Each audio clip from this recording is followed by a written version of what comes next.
Epistily voalohany nosoratan'i Petera, toko 2. Toy izany koa ianareo vehivavy, manaiky ny vadinareo, koa raha misy aza tsy manaiky ny teny dia voataona ny fitondran-tenany vavy izy, na dia tsy amin'ny teny aza.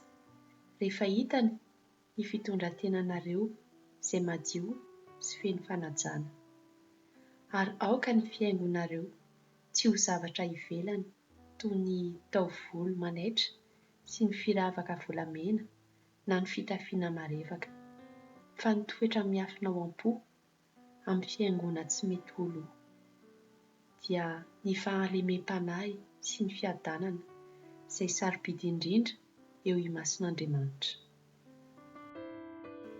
Fa tahaka izany no nihaingon'ireo vehivavy masina fahiny izay nanantena an'Andriamanitra sady nanaiky ny vadiny, dia tahaka ny Sara izay nanaiky an'i Abrahama ka nilaza azy hoe tompoko.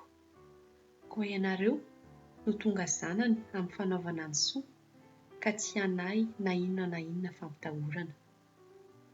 Toy izany koa ianareo lehilahy, tandrofo tsara ny fiarahanareo amin'ny vavy, amin'ny fanajana azy araka ny mahafanaka malemy kokoa azy, sady mpiara-mandova ny fahasoavan'ny fiainana aminareo izy, mba tsy ho voasakana ny fivavahanareo.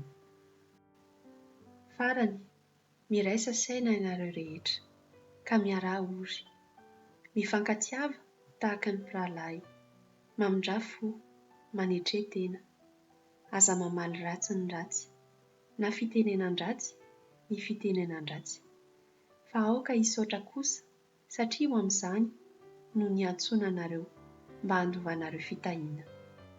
Fa na iza maniry fiainana sy tahita andro soa, dia aoka izy hiaro ny lelany amin'ny ratsy, ary ny molony mba tsy hiteny fitaka. Ary aoka izy hiala amin'ny ratsy ka hanao soa, aoka izy hitady fihavanana sy hikajaka azy. Fa ny mason'ny Tompo dia mitsinjo ny marina, ary ny sofiny dia mihaino ny fitarainana. Fa ny tavan'ny Tompo dia teritra amin'ny mpanao ratsy. Ary iza no hanisy ratsy anareo raha mazoto amin'izay tsara ianareo? Fa raha toa ka mitondra fahoriana noho ny fahamarinana ianareo dia sambatra, aza matahotra tahaka azy, ary aza mangorohory ianareo. Fa manamasina ny Kristy ho Tompo ao am-ponareo, ary aoka ho vonona mandrakariva ianareo, hamaly izay manontany ianareo ny amin'ny antony fanantenana ao anatinareo, nefa amin'ny fahalemem-panahy sy ny fanajana. Koa manana fieritreretana tsara. Amin'izany dia homenatra izay manaratsy ny fitondran-tenanareo tsara ao amin'ny Kristy, ka manendrikendrika anareo.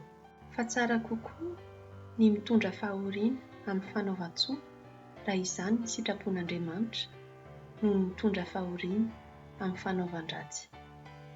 Fa Kristy koa azy efa nijaly indray mandeha noho ny ota, ny marina hamonjy ny tsy marina, mba hitondra ny antsika ho amin'Andriamanitra, ka novonoina araka ny nofo izy fa novelomina araka ny fanahy, izay nandehanana sy nitoriany teny tamin'ireo fanahy tao an-tranomaizina, dia izay tsy nanaiky fahiny raha niandry tamin'ny faharipo-Andriamanitra tamin'ny andro Noa, ka mbola namboarina ny samby fiara izay nidiran'ny olona vitsy, dia izy valo mianaka, ary namonjena azy ny rano. Izany dia tandidon'ny batisa izay mamonjy anareo koa ankehitriny. Tsy fanesorana ny fahaloton'ny nofo anefa izany, fa ny fitadiavana ny fieritreretana tsara eo anatrehan'Andriamanitra, amin'ny nitsanganan'i Jesosy Kristy tamin'ny maty, izay eo ankavanan'Andriamanitra. Fa efa lasa ho any an-danitra izy, ka nampanekena azy ny anjely, ny fahefana ary ny hery.